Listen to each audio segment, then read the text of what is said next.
주님께서 여러분과 함께 요한이 전한 거룩한 복음입니다. 8장 31절에서 42절까지입니다. 그때 예수님께서 당신을 믿는 유다인들에게 말씀하셨다. 너희가 내 말 안에 머무르면 참으로 나의 제자가 된다. 그러면 너희가 진리를 깨닫게 될 것이다. 그리고 진리가 너희를 자유롭게 할 것이다. 그들이 예수님께 말하였다. 우리는 아브라함의 후손으로서 아무에게도 종 노릇을 한 적이 없습니다. 그런데 어찌 너희가 자유롭게 될 것이다 하고 말씀하십니까? 예수님께서 그들에게 대답하셨다. 내가 진실로 진실로 너희에게 말한다. 죄를 짓는 자는 누구나 죄의 종이다. 종은 언제까지나 집에 머무르지 못하지만 아들은 언제까지나 집에 머무른다. 나는 너희가 아브라함의 후손임을 알고 있다. 그런데 너희는 나를 죽이려고 한다. 내 말이 너희 안에 있을 자리가 없기 때문이다. 나는 내 아버지에게서 본 것을 이야기하고 너희는 너희 아비에게서 들은 것을 실천한다. 그들이 우리 조상은 아브라함이요 하자 예수님께서 그들에게 말씀하셨다. 너희가 아브라함의 자손이라면 아브라함이 한 이 일을 따라 해야 할 것이다. 그런데 너희는 지금 하느님에게서 들은 진리를 너희에게 이야기해 준 사람이 나를 죽이려고 한다. 아브라함은 그런 짓을 하지 않았다. 그러니 너희는 너희 아비가 한 일을 따라 하는 것이다. 그래서 그들이 예수님께 말하였다. 우리는 사생아가 아니요 우리 아버지는 오직 한 분 하느님이시요. 예수님께서 그들에게 이르셨다. 하느님께서 너희 아버지시라면 너희가 나를 사랑할 것이다. 내가 하느님에게서 나와 여기에 와 있기 때문이다.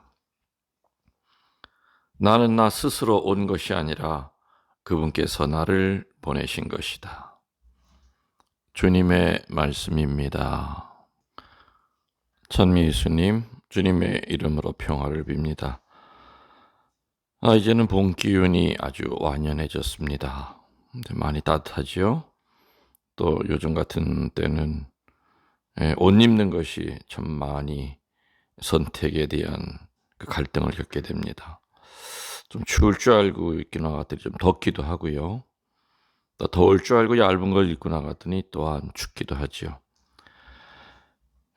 지금 이 코로나가 오미크론이 지금 거의 안 번진 데 없이 좀 번져 있습니다. 그래서 사실은 만나는 사람 중에 누가 걸려 있는지 안 걸려 있는지 확인이 안 되다 보니까 사람 만나는 것도 불안하겠지요. 그런데 아무튼 여러분들 좀 조심은 해야 되겠지만은 너무 이렇게 위축돼서 그 인간관계가 이렇게 자꾸 끊어지는 것은 좀 경계를 하셔야 될 것 같습니다. 하여튼 어떻게 해서든지 우리들은 이 환난의 시대에 살아나가야 됩니다. 예수님께서도 마태복음에 얘기하셨었죠. 예수님이 다시 재림할 그때의 모습, 그 중에 여러 가지가 있지만은 전 세계 전쟁이 일어날 것이다. 또 질병이 지구 안에 퍼져나갈 것이다. 또 자연의 여러 가지 기후 이변 현상이 일어날 것이다. 아무튼 하나하나 생각해 보면은 지금 이 시대가 예수님 2000년 전에 얘기하셨고 또 성모님께서 발현하셔서 얘기하셨던 주님의 재림이 올 때의 그 어떤 징표에 다 들어맞습니다. 하여튼 그래도 우리는 묵묵히 하느님의 뜻대로만 살려고 하면은 그런 건 무서워할 필요 없습니다.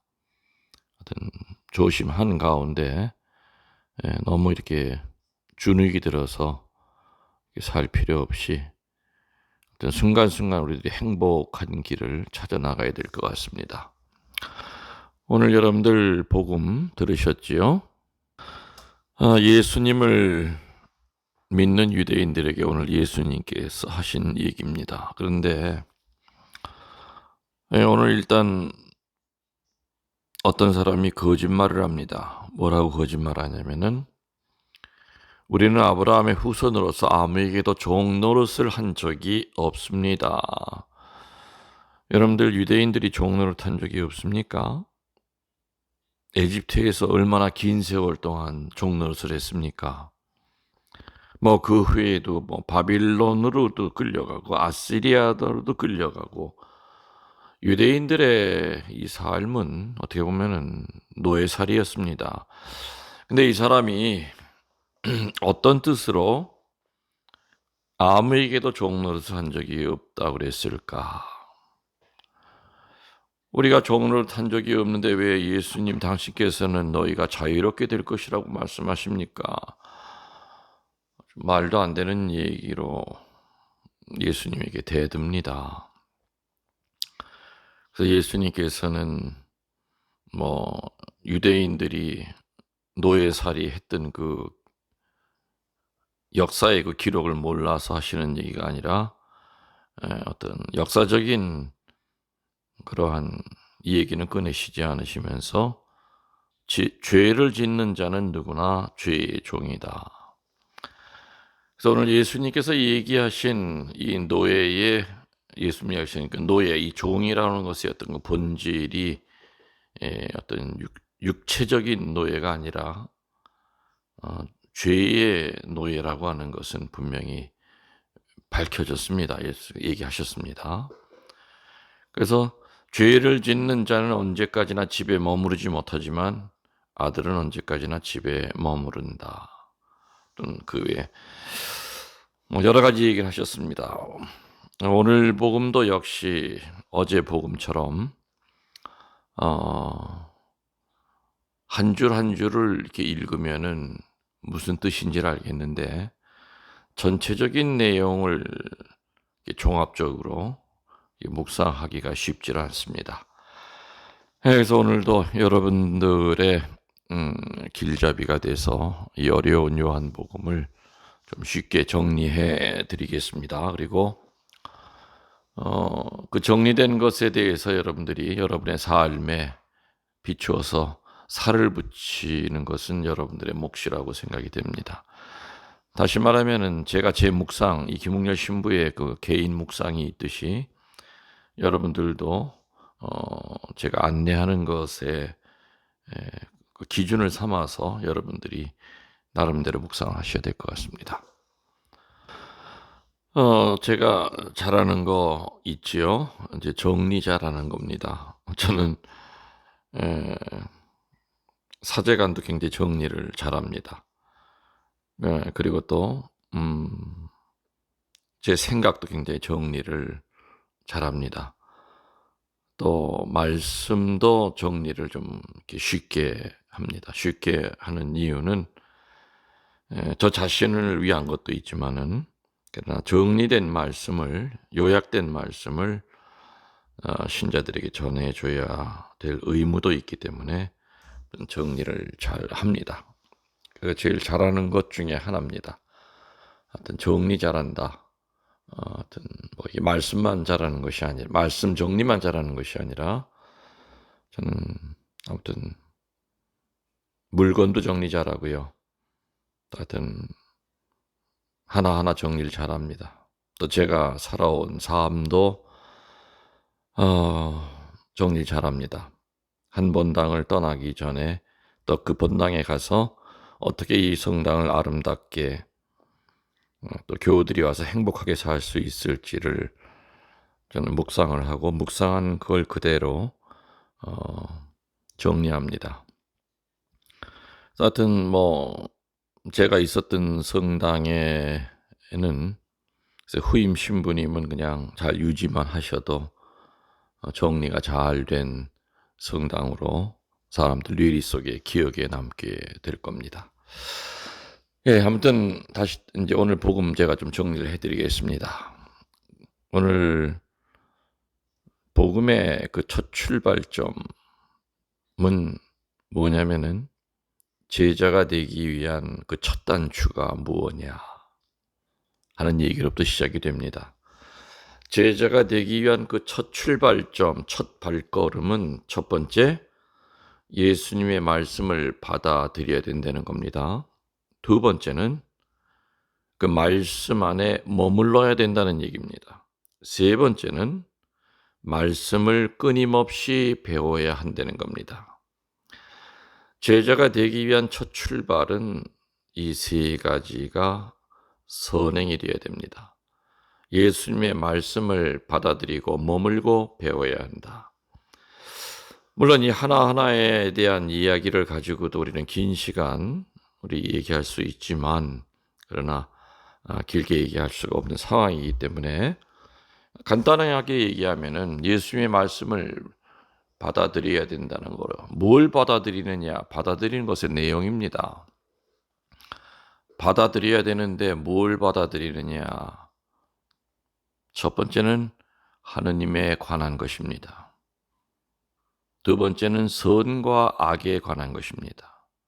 세 번째는 내세에 관한 것입니다. 하느님에 관한 것, 선과 악에 관한 것, 내세에 관한 것, 이 세 가지를 우리는 받아들여야 됩니다. 예수님께서 하신 말씀이죠. 예수님이 설교하시면서 이 세 가지에 대한 거 여러분들 죄송합니다. 강론 녹음 중에 택배가 와서 초인종이 아마 녹음이 됐을 겁니다. 또 이런 경우도 있네요. 여러분들 분심 갖지 마시고. 다시 강론 이어서 하겠습니다. 제자가 되기 위한 첫 출발을 예수님의 말씀을 받아들여야 된다. 그럼 받아들인 내용이 뭐냐? 첫 번째가 하느님에 대한 겁니다. 두 번째는 선과 악에 대한 겁니다. 세 번째는 내세에 대한 거. 이 세 가지는 분명히 예수님께서 가르쳐 주신 내용들입니다. 예수님이 3년 동안 설교하시면서 이 세 가지에 대한 것을 집중적으로 예수님은 설교하실 때 분명히 가르침을 주신 내용들이죠. 두 번째는 말씀 안에 머물라고 이렇게 되어 있습니다. 오늘 31절이 바로 그 얘기죠. 너희가 내 말 안에 머무르면 참으로 나의 제자가 된다. 말씀을 받아들이고 그 다음번에 해야 될 것은 머물러야 됩니다.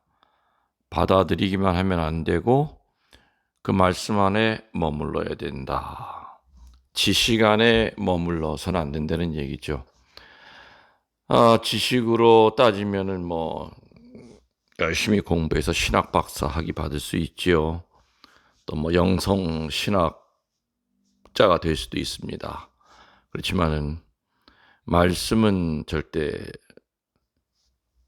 지식이라고 볼 수는 없을 겁니다. 그래서 말씀 안에 머물러야 된다. 말씀 안에 머물른다는 얘기는 반드시 그 말씀을 듣고 열매를 맺어야 된다는 겁니다. 지식은 그냥 상식으로 남아 있을 수 있습니다. 물론 지식을 통하여 과학적인 어떤 결과물이 있을 수도 있고, 또 여러 가지 지식을 통하여 위험을 피할 수도 있고, 또 지식을 통하여 또 살아가는 데 많은 유용한 도움이 되지만은, 그러나 말씀은 지식이다 하는 그 표현은 조금 맞지 않습니다. 근데 이 말씀을 지식으로만 알고 있는 사람들이 없지 않아 있습니다. 우리는 이런 사람들을 가르쳐서 말씀의 불감증에 걸려 있는 사람이다라고 표현합니다. 말씀의 불감증의 그 증세는 아예 말씀을 가까이 하지 않는 겁니다.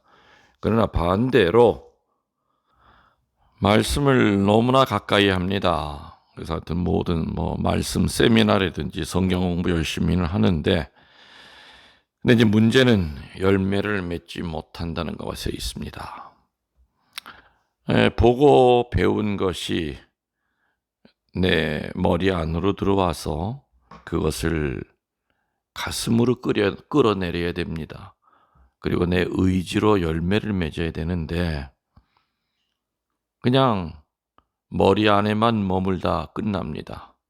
그러다 보니 그것이 겸손의 재료가 되질 않고 교만의 재료가 돼서 바벨탑을 쌓습니다. 이렇게 이 말씀이 머리 안에 머물러 그냥 지식으로만 이제 끝나는 사람들의 대부분의 특징이 뭐냐면은 교만해지기가 쉽죠. 그리고 그 교만이라고 하는 것은 남을 판단하는 그런 쓰레기를 생산합니다. 그래서 이 말씀의 불감증 안에 걸려 있는 사람들은 참 많이 판단합니다. 많이 판단합니다. 그래서 말씀 안에 머물라고 그랬지요.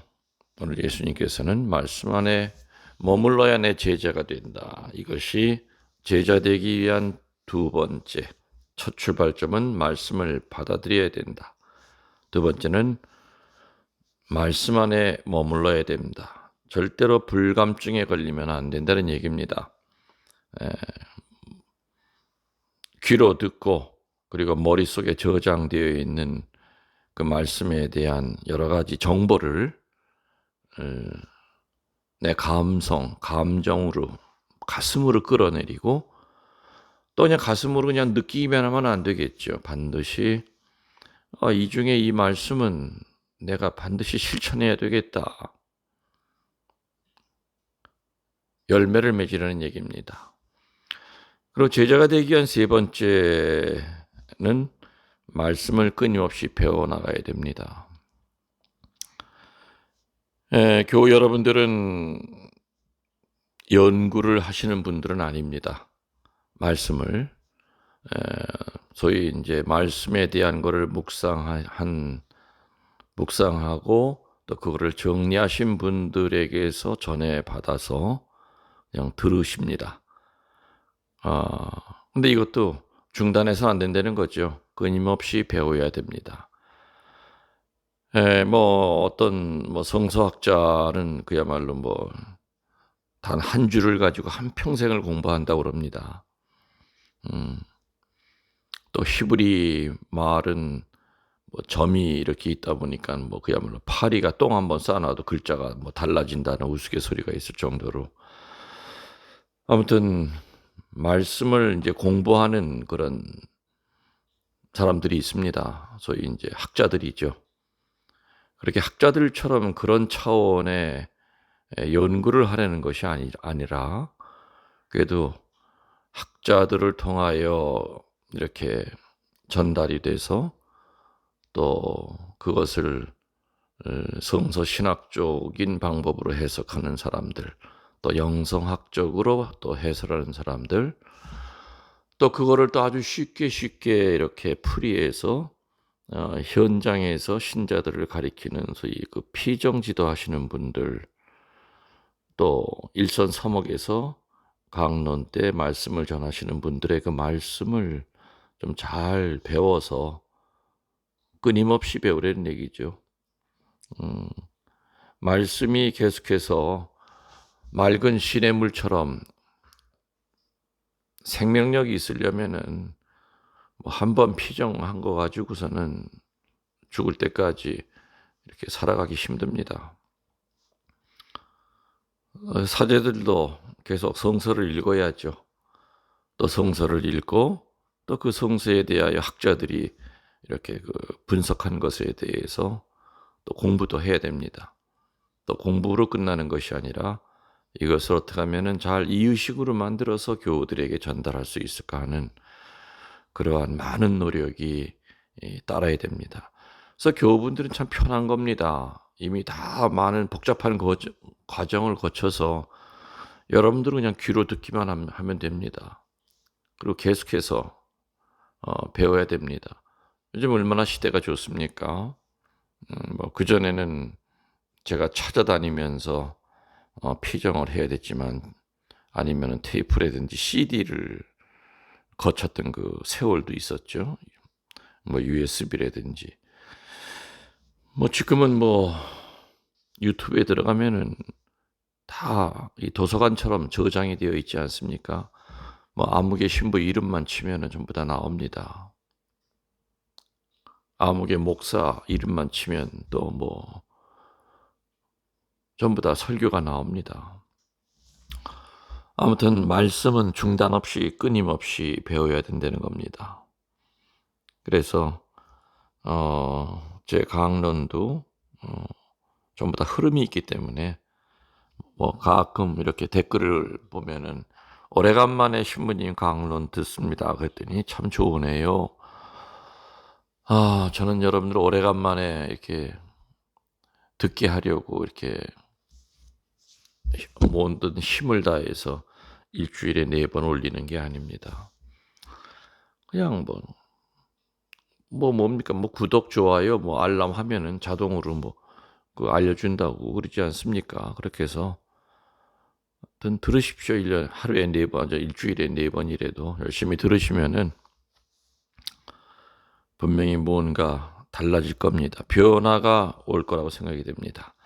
아무튼 이렇게 돼서 받아들이고 머물고 끊임없이 배우다 보면 오늘 예수님 하시는 말씀의 그 요점이 뭡니까? 진리를 알게 된다는 겁니다. 그 진리를 알게 된다. 그 진리는 내용은 바로 그거죠. 내 생애를 무엇을 위해 사용할 것인가에 대한 진리입니다. 무엇이 첫 번째고 무엇이 두 번째고 뭔가 이렇게 순서를 정할 줄 알게 된다는 얘기입니다. 아까 제가 얘기했죠. 김웅렬 신부는 참 정리 잘한다고. 같은 얘기입니다. 내 생애를 무엇을 위해서 사용할 것인가에 대한 그 진리입니다. 이렇게 진리를 알게 되면 오늘 예수님 뭐라 그러셨습니까? 그 진리가 너를 자유롭게 할 것이다.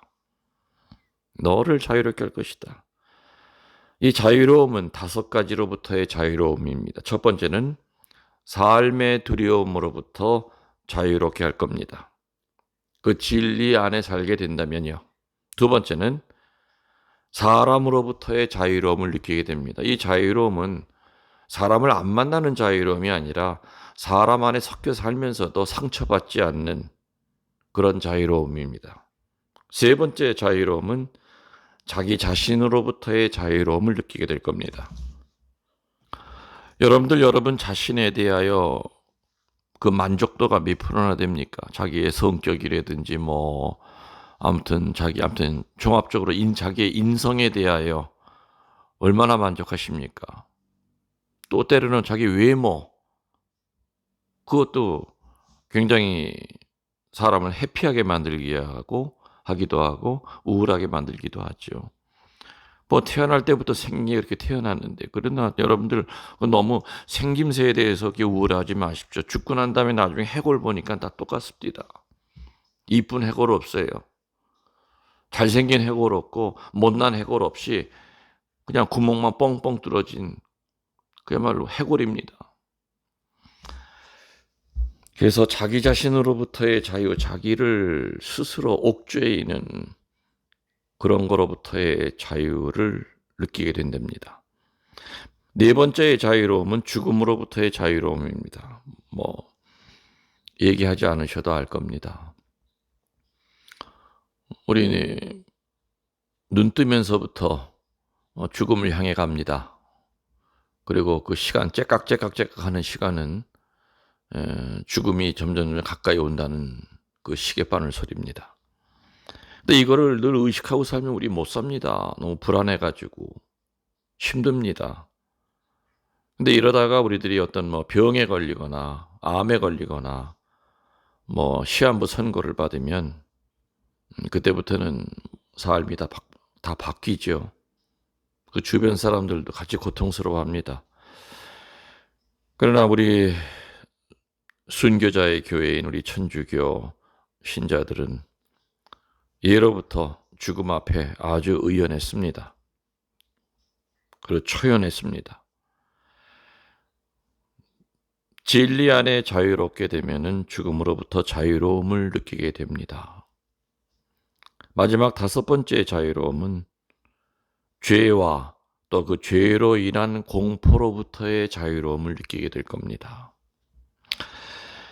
오늘 평일 미사 강론이기 때문에 이렇게 지금 5가지로부터의 자유로움만 제목만 얘기 드렸지만은 이 5가지에 대한 이야기는 제 강론 그 내용은 강론 중에 많이 여러분들이 묻혀 있는 것을 여러분들이 들으셨을 겁니다. 자, 오늘 강론을 다시 한번 정리해 드립니다. 마지막으로 제자가 되기 위한 첫 출발점은 예수님의 말씀을 받아들이는 것이다. 두 번째는 말씀 안에 머무는 것이다. 세 번째는 말씀을 끊임없이 배워나가야 되는 것이다.